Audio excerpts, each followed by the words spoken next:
The boy stood outside the small market with a cardboard box at his feet. Inside were records that once filled his house with music.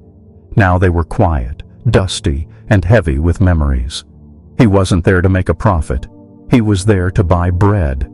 His father had passed, bills had piled up, and hunger doesn't wait for grief to settle. People walked by without looking. Vinyl had become old news.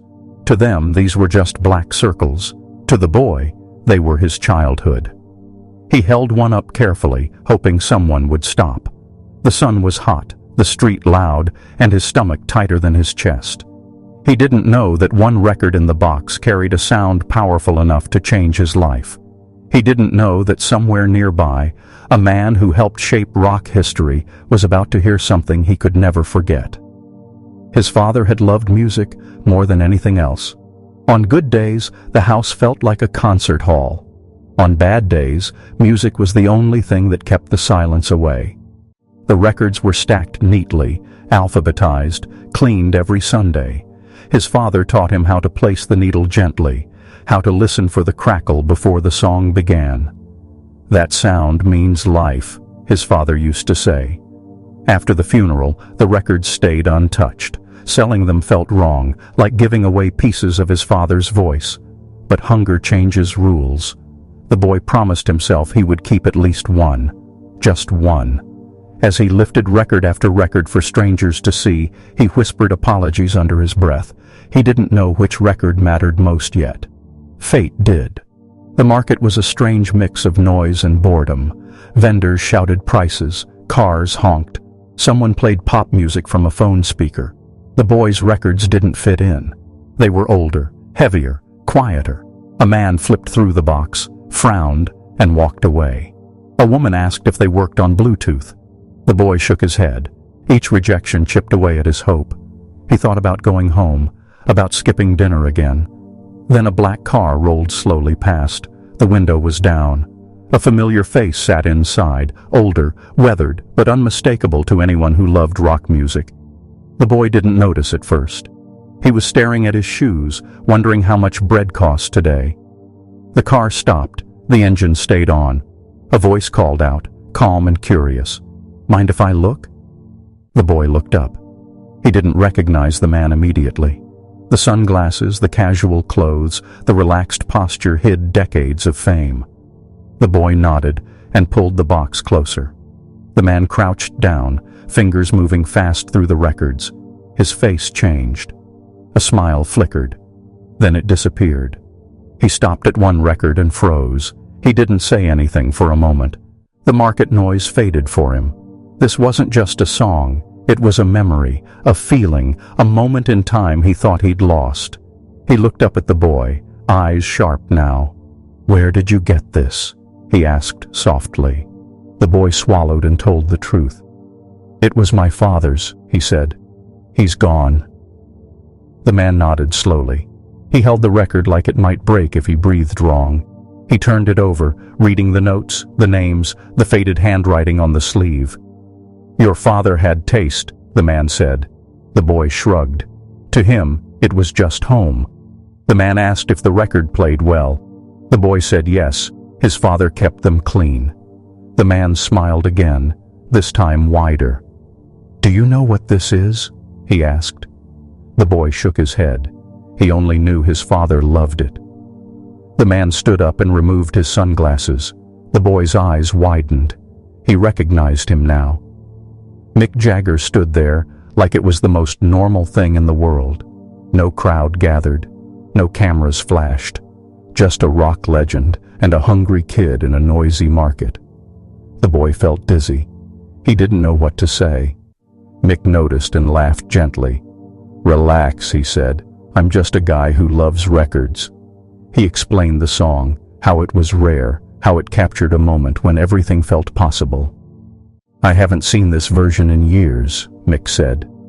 The boy listened, confused and amazed. To him, the record was bedtime music. To Mick, it was history. The gap between them closed in that moment. Music did that. It ignored age, fame, and money. Mick asked why the boy was selling them. The answer came quickly. Food. the boy said. No drama, no shame, just truth. Mick's smile faded. He looked back at the box, then at the boy's thin arms, then at the market around them. He reached into his pocket but stopped himself. How much are you asking for all of them? He asked. The boy named a number so low it almost hurt to hear. Mick shook his head. That's not right, he said. He pulled out his wallet and wrote something on a piece of paper. This is for the records, he said. The boy stared at the amount. It was more than he'd seen in months. Mick hadn't bought music. He'd bought time. But Mick wasn't finished. He asked if the boy had a record player. The boy said yes, old but working. Mick nodded. Good, he said. You should keep some. He picked out a few records and handed them back. These stay with you. The boy tried to protest, but Mick raised a hand. Your father didn't collect these to disappear, he said. He collected them to be heard. The boy felt something warm in his chest for the first time in weeks. Mick asked the boy's name. Then he introduced himself again, properly this time. Not as a star, but as a listener.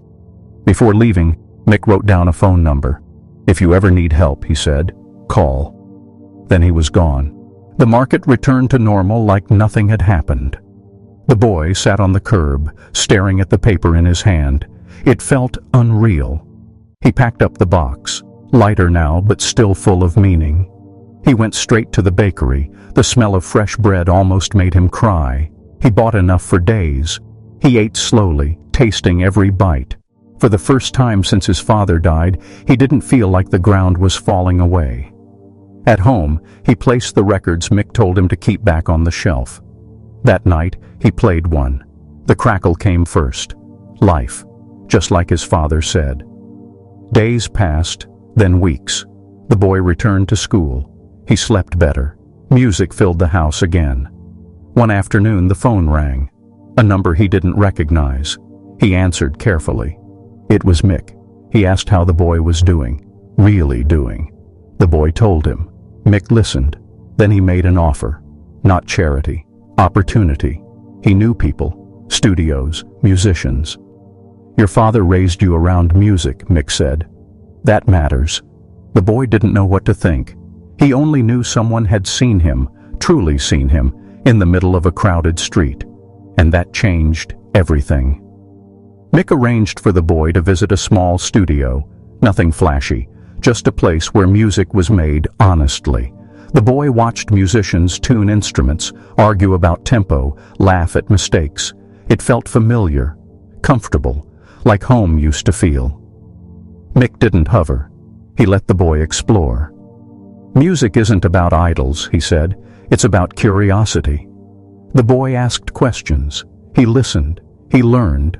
For the first time, he imagined a future that wasn't about survival. It was about sound, stories, and memory.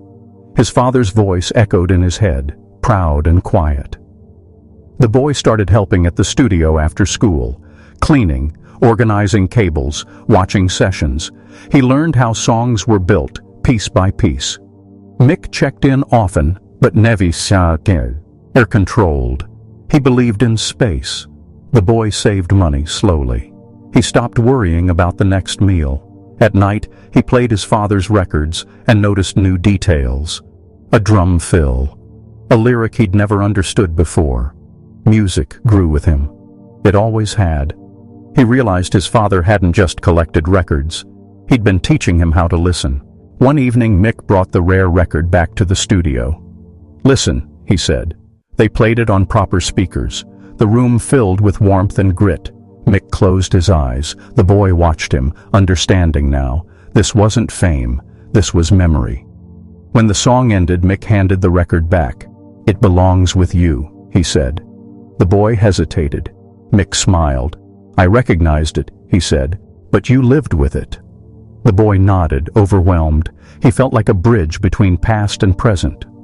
Words spread quietly, not about Mick, about the boy, his ear, his patience, his respect for sound. Musicians trusted him. They asked his opinion. He never pretended to know more than he did. He just listened. That became his strength. Mick watched from a distance, proud but hands off. He knew the danger of pushing too hard. Great things needed room. The boy still struggled some days. Grief doesn't vanish, but music gave it shape, and shape made it survivable. Years passed. The boy grew taller, steadier. The records stayed with him, moved from shelf to shelf as life changed. He worked in music, not chasing fame, but meaning. One day, he told his story to a young kid selling old CDs on the street. He bought them all and told the kid to keep a few. "You never know which one matters," he said. Somewhere his father smiled. The song Mick recognized became a quiet legend between them. They never talked about it much. It didn't need words. It was a reminder that art travels through people, not time. That hunger can meet generosity. That listening can change a life. The boy understood now. His father hadn't left him nothing. He'd left him a way forward. On the anniversary of his father's death, the boy played records all day. Not out of sadness, but gratitude. Music filled the rooms, bounced off walls, lived again. He felt full, not just of food, but of purpose. Mick attended one of the boys' all shows years later. He stood in the back, unnoticed. He smiled when the boy adjusted the sound just right. Recognition worked both ways now.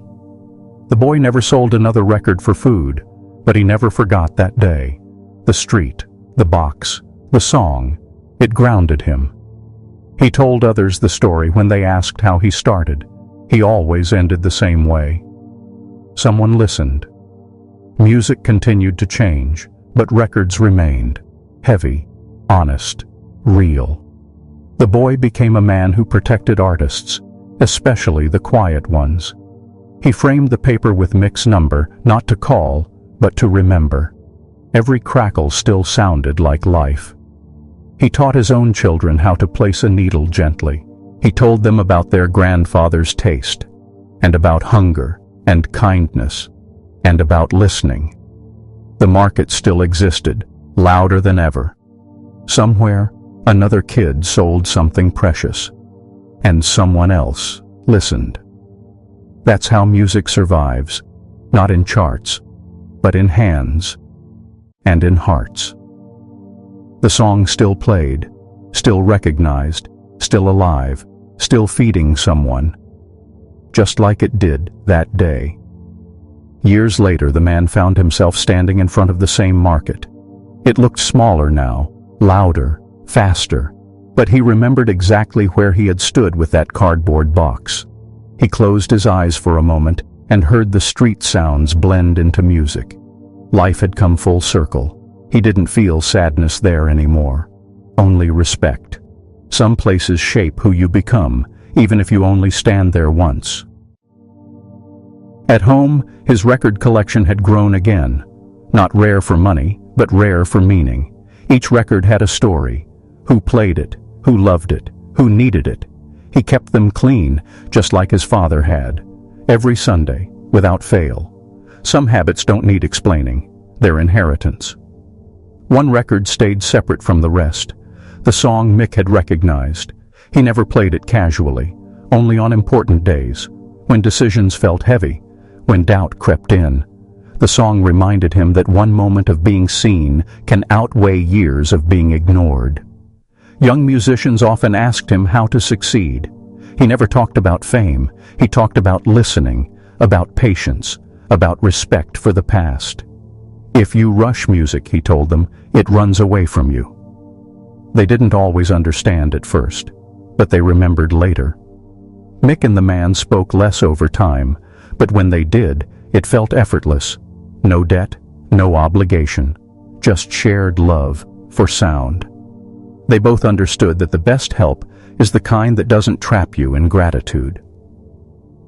One night after a long session, the man stayed alone in the studio. He played at his father's favorite record and sat on the floor. He didn't cry. He smiled. Grief had softened into memory, memory into strength. He realized something then. His father hadn't just given him records, he'd given him resilience, the ability to keep going when everything else was gone. Music was never the escape. It was the anchor. Somewhere else, another famous musician recognized a song in a stranger's hands, not because it was valuable, but because it was loved. The cycle continued, quietly, without headlines. The man began collecting stories along with records. He wrote them down, not to sell, to preserve. Ordinary people, extraordinary moments, all tied together by sound. And whenever someone asked him why music mattered so much, he answered simply, "Because one song once fed me,